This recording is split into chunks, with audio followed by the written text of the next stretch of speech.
भारत में बढ़ती बेरोजगारी दर से निपटने के एक महत्वपूर्ण प्रयास के तहत ऑल इंडिया मजलिस-ए-इत्तेहादुल मुस्लिमीन AIMIM के अध्यक्ष रईस लश्करिया ने मुंबई के जोगेश्वरी पश्चिम के किएदार ग्राउंड में सफलतापूर्वक एक रोजगार मेले का आयोजन किया। यह आयोजन बड़ी संख्या में बेरोजगार युवाओं को रोजगार के अवसर प्राप्त करने के उद्देश्य से आकर्षित किया, जिससे क्षेत्र में रोजगार की सख्त आवश्यकता उजागर हुई। इस रोजगार मेले में 6000 से अधिक उम्मीदवारों ने भाग लिया, जिनमें से 1500 उम्मीदवारों को शॉर्टलिस्ट और चयनित किया गया। 70 से अधिक कंपनियों और भर्ती करने वालों ने 10,000 से अधिक रिक्तियों के लिए उम्मीदवारों का साक्षात्कार लिया। इस रोजगार मेले को विभिन्न समुदाय के नेताओं से मान्यता प्राप्त हुई। महाराष्ट्र विधानसभा के पूर्व सदस्य वारिस पठान ने इस कार्यक्रम में भाग लिया और प्रतिभागियों के लिए किए गए उत्कृष्ट इंतजामों की सराहना की। उनकी उपस्थिति से बेरोजगारी से निपटने के लिए राजनीतिक समर्थन का भी संकेत मिला। देखिए मुंबई से खबर 24 की रिपोर्ट।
मजलिस-ए-इत्तेहादुल मुस्लिमीन की जानिब से आज यहाँ पे हम लोगों ने जॉब मेला का आयोजन किया हुआ है। आज जॉब मेला का आयोजन हमें इसके लिए करना पड़ रहा है, कहीं ना कहीं हम देख रहे हैं कि हमारे जो बच्चे हैं 10वीं 12वीं 15वीं या ग्रेजुएट पोस्ट ग्रेजुएट बच्चे, उनको कहीं भी जॉब मिल नहीं रही है। सभी में मायूसी है, किसी को भी आज सरकार के ऊपर भरोसा नहीं है। अगर आप सरकार का पोर्टल देखोगे तो पोर्टल के ऊपर लगभग 40 से 42 लाख जॉब इंक्वायरीज वहाँ पे पोर्टल पे आई हुई है और जॉब नहीं मिलने की वजह से आज युवा मायूस है, बेचैन है, वो गलत राहों में जा रहा है, गलत काम करने में जा रहा है। आज जो आपको रोड के ऊपर छोटी मोटी चीज़ों पे लोग जो लड़ने मरने लगते हैं, जैसे एक छोटी सा वाक्य मैं आपको बताता हूँ। कल मलाड के अंदर एक मॉब लिंचिंग हो गई। वो बच्चा आकाश अपनी पेरेंट्स से मिलने के लिए आया था बाहर से, एक छोटी से बाइक पे जा रहा था अपनी बीवी के साथ में, पीछे उसके माँ बाप उसके रिक्शे में साथ में थे, लेकिन एक रिक्शे वाले ने उसको ओवरटेक के चक्कर के अंदर और छोटी मोटी बोलाबाली के अंदर इतना बड़ा झगड़ा हो गया कि मॉब आके उसको मार के वहाँ पे ख़त्म कर दी। उसकी माँ वहाँ बचाने के लिए आई, उसकी माँ को भी मारा गया। तो ये सब आक्रोश लोगों में क्यों है? आज युवाओं में इतना आक्रोश क्यों है? आपने देखा होगा कि एनसीपी के लीडर बाबा सिद्दीकी की जो हत्या हुई, उसके अंदर 19 साल 23 साल के बच्चे हैं। तो आज युवाओं को काम नहीं है, वो घर से भटक रहे हैं, गलत राह पे जा रहे हैं, ड्रग्स में जा रहे हैं, अलग अलग चीज़ों में वो इन्वॉल्व हो रहे हैं। और यही सारी चीज़ों को देखते हुए हम देख रहे हैं कि आज युवा को अगर दिशा देनी है हमें, तो उसको हमें जॉब देना पड़ेगा। बच्चे बड़ी मुश्किलात से आज पढ़ रहे हैं, गरीब बच्चे 10वीं 12वीं 15वीं करने के लिए भी बहुत मुश्किल होती है। आज एजुकेशन महंगी हो गई है, उसके बाद भी आज बच्चे पढ़ रहे हैं और पढ़ने के बाद जब उनको जॉब नहीं मिलती है तो कहीं ना कहीं मायूसी होती है। आज महाराष्ट्र के डेटा के हिसाब से मैं कहता हूँ हर दिन 2 युवा आत्महत्या कर रहे हैं सिर्फ जॉब नहीं होने की वजह से। तो इन सारी चीज़ों को हम ध्यान में रखते हुए आज ये जॉब का मेला हमने आयोजन किया है। यहाँ पे लगभग 80 से ज़्यादा कंपनीज आई है, जो कॉरपोरेट्स, इंडियन कॉरपोरेट्स भी है, अब्रॉड कॉरपोरेट्स भी हैं, और ये कॉरपोरेट्स यहाँ पे सारे बच्चों को जॉब देने का काम कर रही है। आज लगभग हमारे पास यहाँ पे जो कॉरपोरेट्स आई है 8 से 10 हज़ार जॉब्स वैकेंसीज हमारे पास अवेलेबल है, और जो हमने पोर्टल के ऊपर ऑनलाइन रजिस्ट्रेशन की है वो लगभग 3000 से ज़्यादा रजिस्ट्रेशन हुई है, और ये महज हमने 9 दिन के अंदर पूरा किया है। आज ऑफलाइन भी बहुत सारे बच्चे आ रहे हैं। इस हमारे जॉब मेला के अंदर हमें जो एसोसिएट पार्टनर्स हैं हमारे BIA, Bombay industry association, Alif जो एब्रॉड बच्चों को पढ़ने के लिए भेजती है, और उसके बाद हमारे lion crescent, Oshiwara lion crescent जो ओशिवरा क्लब है। तो ऐसे सारे लोगों ने हमको सहयोग दिया है इस आज के कार्यक्रम को कामयाब करने के लिए, और मैं सारी कंपनियों का तहे दिल से शुक्रिया अदा करता हूं जो आज वो यहाँ पे आए और इस जॉब मेला को कामयाब बनाए। आज जिस तरीके से सरकार फ्री बीज बांट रही है, आज सरकार फ्री बीज बांट रही है, लाड़की बहना है, लाड़का भाऊ है। लाड़का भाऊ क्या है? ये जॉब तो दे नहीं पा रहे उनको, लेकिन 12वीं को 6000 रुपये दे रहे हैं, 15वीं को 10,000 रुपये दे रहे हैं, लोगों को घर बिठा रहे हैं, उनको नाकारा और निकम्मा बना रहे हैं। सरकार का काम था जॉब क्रिएट करना, वो उसमें एकदम से नाकाम रही है और जॉब नहीं क्रिएट कर पाई है। इसके लिए लाड़की बहन है, लाड़का भाऊ जैसी स्कीमें लेके आ रही है। तो कहीं ना कहीं महाराष्ट्र के अंदर जॉब का सरकार का बहुत बड़ा फेलियर है। Maharashtra needs job. महाराष्ट्र लोगों को काम देना चाहती है, लेकिन यहाँ पे काम नहीं है। महाराष्ट्र नीड्स इन्वेस्टमेंट, लेकिन एक भी इन्वेस्टमेंट महाराष्ट्र में नहीं आ रहा है, सब गुजरात डाइवर्ट हो रहा है। Maharashtra needs law and order, लेकिन लॉ एंड ऑर्डर मुंबई में नहीं है, पूरे महाराष्ट्र में लॉ एंड ऑर्डर फेलियर है। तो इस तरीके से ये सरकार अपने आप में एक बहुत बड़ा फेलियर है, और हम लोगों ने आज यहाँ पे जो भी आयोजन किया है उसके लिए आप तमाम मीडिया वालों का भी मैं तहे दिल से शुक्रिया अदा करता हूँ। शुक्रिया।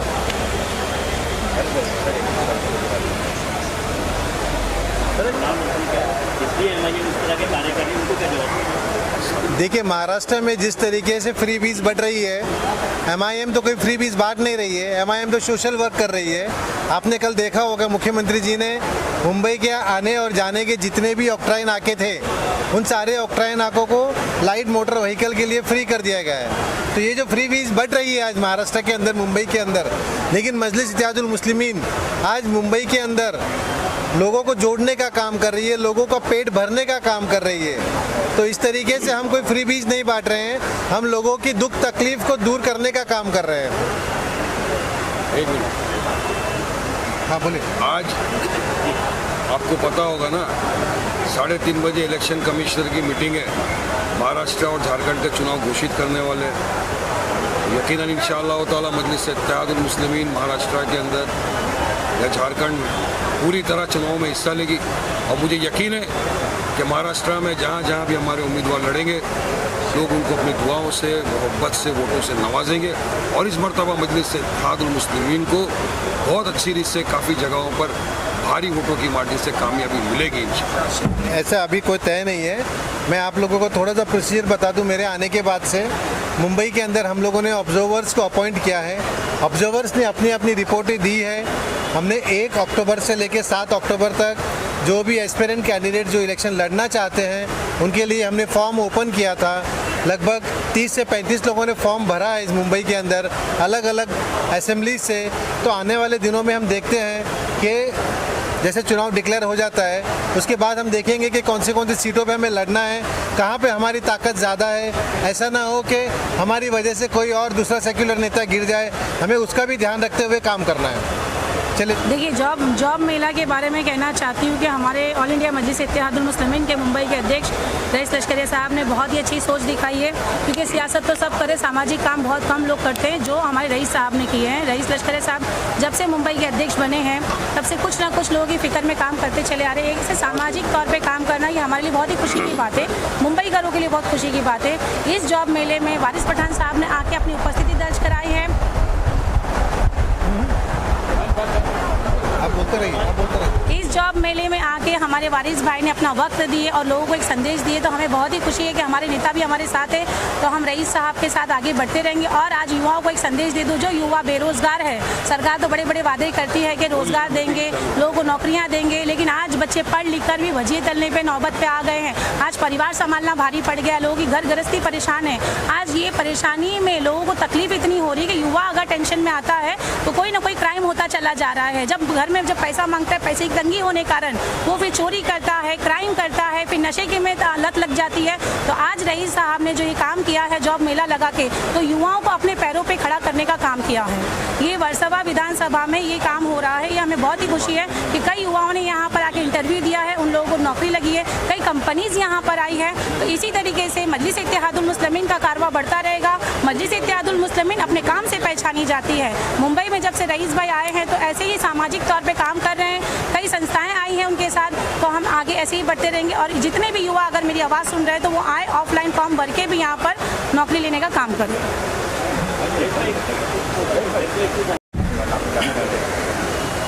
देखिए, बाबा सिद्दीकी की जो हत्या हुई वो तो एक बहुत ही दर्दनाक वाकया है।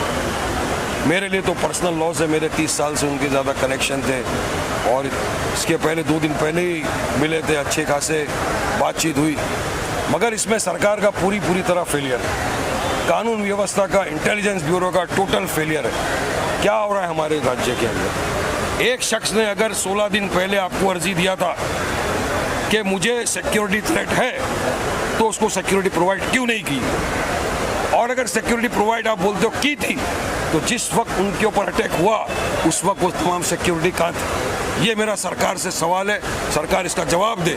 जनता जानना चाहती है कि क्या एक शख्स जेल में बैठकर सबको मारता जा रहा है, सबको हिट लिस्ट पे डाला जा रहा है, सरकार क्या उचित कदम नहीं उठा सकती उसको पकड़ने के लिए?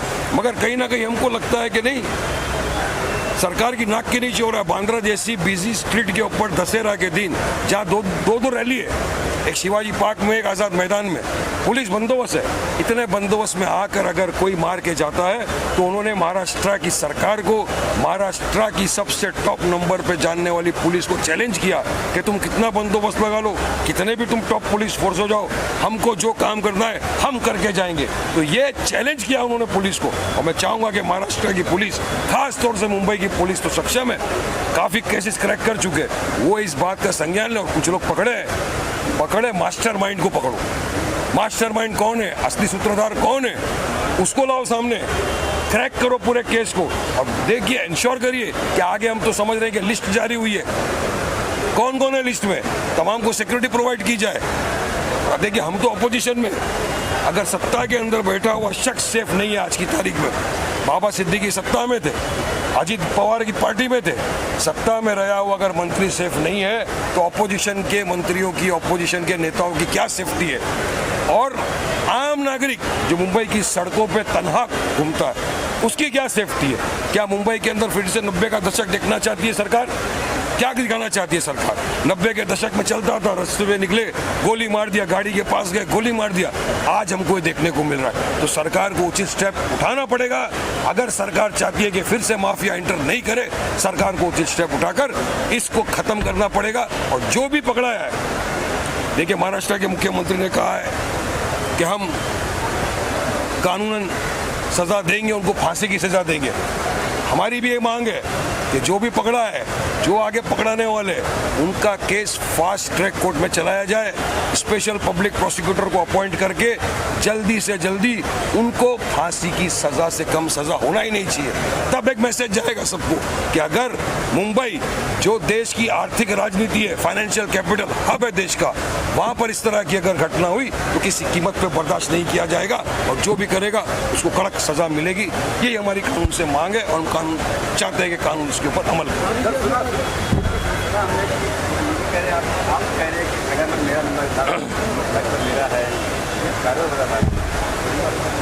अरे भाई साहब, मौत से किसकी रिश्तेदारी है? आज उसकी तो कल किसी अपने की भी बारी है। सही बात है, कोई भी हो सकता है। हम भी तना घूमते हैं, हम भी रोज बात रखते हैं, हम माइनॉरिटी की तरफ से लड़ते झगड़ते हैं टीवी पे, स्टेजों पे, हर माध्यम पे। और हमारे साथ तो हो चुका है ना, हमारे पार्टी के सदर बैरिस्टर असदुद्दीन ओवैसी साहब के ऊपर यूपी के चुनाव के बाद फायरिंग की गई थी, उसके बाद उनको सिक्योरिटी प्रोवाइड किया गया। तो हम लोग भी तना घूमते हैं। अगर सरकार इंटेलिजेंस क्या कर रही है, इंटेलिजेंस ब्यूरो को पता होना चाहिए क्या चल रहा है राज्य के अंदर, देश के अंदर। तो सरकार का फेलियर है तो कुछ भी हो सकता है। मैंने क्या गलत बोला? तो सरकार की जवाबदारी बनती है हर इंसान को प्रोटेक्शन प्रोवाइड करना।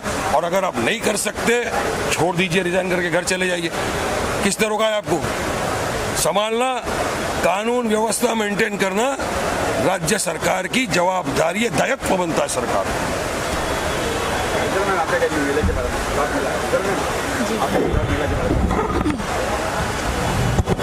देखिए, जॉब मेला के बारे में कहना चाहती हूँ कि हमारे ऑल इंडिया मजलिस इत्तेहादुल मुस्लिमीन के मुंबई के अध्यक्ष रईस लश्करिया साहब ने बहुत ही अच्छी सोच दिखाई है। क्योंकि सियासत तो सब करे, सामाजिक काम बहुत कम लोग करते हैं, जो हमारे रईस साहब ने किए हैं। रईस लश्करिया साहब जब से मुंबई के अध्यक्ष बने हैं तब से कुछ ना कुछ लोगों की फिक्र में काम करते चले आ रहे हैं। एक सामाजिक तौर पर काम करना ये हमारे लिए बहुत ही खुशी की बात है, मुंबई घरों के लिए बहुत खुशी की बात है।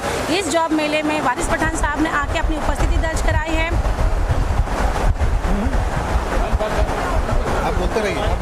इस जॉब मेले में आके हमारे वारिस भाई ने अपना वक्त दिए और लोगों को एक संदेश दिए, तो हमें बहुत ही खुशी है कि हमारे नेता भी हमारे साथ है। तो हम रईस साहब के साथ आगे बढ़ते रहेंगे और आज युवाओं को एक संदेश दे दूं। जो युवा बेरोजगार है, सरकार तो बड़े बड़े वादे करती है कि रोजगार देंगे, लोगों को नौकरियां देंगे, लेकिन आज बच्चे पढ़ लिख कर भी वजीए तलने पे नौबत पे आ गए हैं। आज परिवार संभालना भारी पड़ गया, लोगों की घर गृहस्थी परेशान है। आज ये परेशानी में लोगों को तकलीफ इतनी हो रही है कि युवा अगर टेंशन में आता है तो कोई ना कोई क्राइम होता चला जा रहा है। जब घर में जब पैसा मांगता है, पैसे की तंगी होने कारण वो फिर चोरी करता है, क्राइम करता है, फिर नशे की में लत लग जाती है। तो आज रईस साहब ने जो ये काम किया है जॉब मेला लगा के, तो युवाओं को अपने पैरों पे खड़ा करने का काम किया है। ये वर्सोवा विधानसभा में ये काम हो रहा है, ये हमें बहुत ही खुशी है कि कई युवाओं ने यहाँ पर आके इंटरव्यू दिया है, उन लोगों को नौकरी लगी है, कई कंपनीज यहाँ पर आई है। तो इसी तरीके से मजलिस इत्तेहादुल मुस्लिमीन का कारवा बढ़ता रहेगा। मजलिस इत्तेहादुल मुस्लिमीन अपने काम से पहचानी जाती है। मुंबई में जब से रईस भाई आए हैं तो ऐसे ही सामाजिक तौर पर काम कर रहे हैं, कई संस्थाएं आई हैं उनके साथ। तो हम आगे ऐसे ही बढ़ते रहेंगे और जितने भी युवा अगर मेरी आवाज़ सुन रहे हैं तो वो आए, ऑफलाइन फॉर्म भर के भी यहाँ पर नौकरी लेने का काम करें।